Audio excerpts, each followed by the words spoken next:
The Demon Slayer movie is finally here. And this movie has one of the most insane cliffhangers in anime history.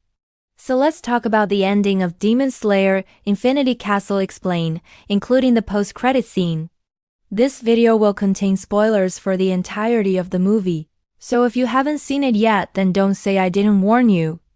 After Tanjiro and his friends are trapped inside the dream world created by the upper rank 1 demon, Muzan Kibutsuji, they need to find a way to defeat him before he gains any more power.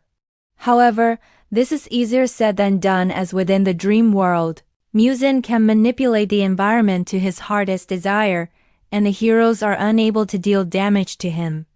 With all hope seemingly lost, Nezuko awakens her blood demon art, allowing her to enter the dream world and save her brother.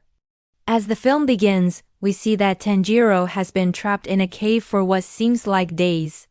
In reality, however, only a few hours have passed. He is eventually found by Zenitsu and Inosuke, who were also trapped in the cave due to the illusion cast by the blood demon art user, Akaza. After some brief exposition where we learn more about the dream demon's ability, it's revealed that the way to wake up from the dream is to slash the tree behind the waterfall. Doing so would supposedly reveal a path back to reality. Unfortunately, as soon as they touch the tree, the ground beneath their feet begins to crumble away and they fall into a river. As Tanjiro resurfaces from the water, he sees the others make it to a safe spot on the riverbank, but suddenly finds himself attacked by a demon.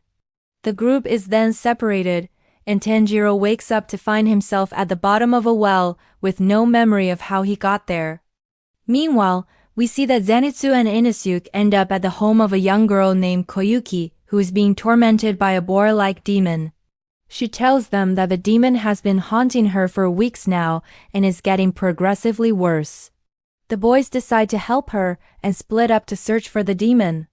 While Inosuke takes the brute force approach, Zenitsu opts to hide under a table and do nothing, which is actually a pretty good strategy because demons can sense danger through their eyes. If they hear something though, they can still detect it. That's why when Inosuke accidentally drops a vase, Zenitsu quickly covers his mouth and hides. After the coast is clear, they find the demon hiding in the closet of Koyuki's house. Zenitsu manages to attack first and gets the demon to retreat. When he does, Inosuke lets out a war cry and charges after him. Soon enough, they find themselves at the entrance of a cave, which is where we pick back up with the story from earlier. And as we continue on, we get to see some really cool sword techniques. It's nice to see some action after so much build-up. But unfortunately, these attacks seem to have little effect on the demon. As he is later shown to be an upper rank 6, this should come as no surprise, however, as upper rank demons are already pretty powerful. The fact that our heroes could even scratch this demon is pretty impressive in itself. After the fight continues for some time, it becomes apparent that the heroes' attacks aren't doing anything. And so Tanjiro comes up with a plan to distract the demon while he goes around his senses and slashes the tree behind the waterfall. The plan works perfectly and Tanjiro is able to slash the tree. He then retreats back to the others, and together they escape the dream world and defeat the demon. In the real world, we see that only a minute or two had actually passed since they entered the dream world. Shinobu and Keno arrive shortly after and inform the group that they had received word from the Butterfly Mansion that someone has successfully infiltrated the fortress. Our heroes prepare to depart the next day, but before that, they visit the grave of Kyojuro Rengoku. Muzan is later shown to be observing them from afar. And when he turns away, they get a quick glimpse of a man in black who appears to be following him. Later on, we cut to a flashback to a few months earlier when Tanjiro was training with Kyojuro. He was struggling to use his water-breathing technique properly and became frustrated. Suddenly, a crow flew over and dropped a box containing 2 pills. Tanjiro took one and immediately felt more energized. When we return to the present, we see that Tanjiro is having trouble focusing during his battle with the upper rank 3 demon, Akaza. As he fights, memories of his past life begin to surface. He remembers how he used to live in a small village with his sister. They were very poor and struggled to survive.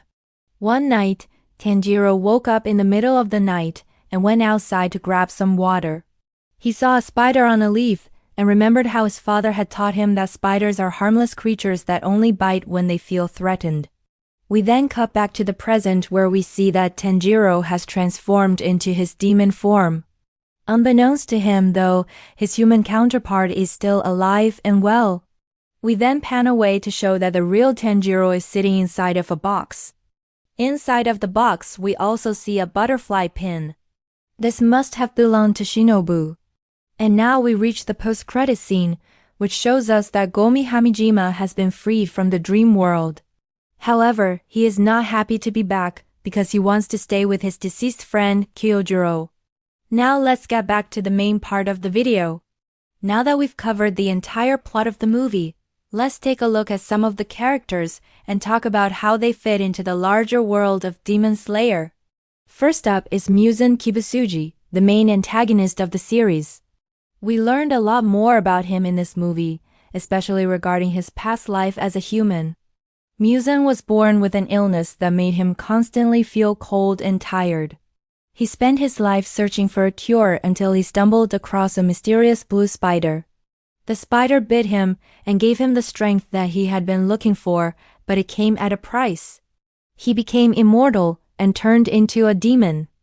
Next is Nezuko Kamado.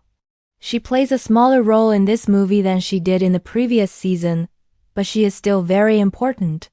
Her blood demon art allows her to enter the dreams of others, which is how she is able to save Tanjiro. Speaking of blood demon arts, we also get to see a new one from Akaza. His blood demon art is called Destructive Death, and it allows him to destroy cells at the molecular level, breaking down organic matter and causing fatal internal bleeding. Akaza is one of my favorite characters in the series. He's a very powerful fighter and he doesn't hold back. He also has a very tragic backstory that makes me feel bad for him. Even though he's a villain, I still can't help but root for him sometimes. Another character I want to talk about is Katetsu. He is one of the newer characters in the series, and I am still not sure how I feel about him. On one hand, he's a very powerful swordsman and he seems like a nice guy. On the other hand, he is a little too cocky for my liking, and he is also responsible for the death of one of my favorite characters. I guess only time will tell if I grow to like him more or not. Finally, let's talk about some of the animation and fight scenes. Overall, I think the animation in this movie is fantastic. There were a few moments where I thought the pacing was a little off, but those were few and far between. Most of the fight scenes were very well animated, and it was really fun to watch. The movie is almost 2.5 hours long, which is a bit shorter than the previous season. I think they could have stretched it out a bit more and added some more character development, but overall, I'm satisfied with the way the story ended. If you enjoyed this video, then be sure to like and subscribe. Also check out my other videos. I think you might enjoy them. Anyways, I'll see you next time. Bye.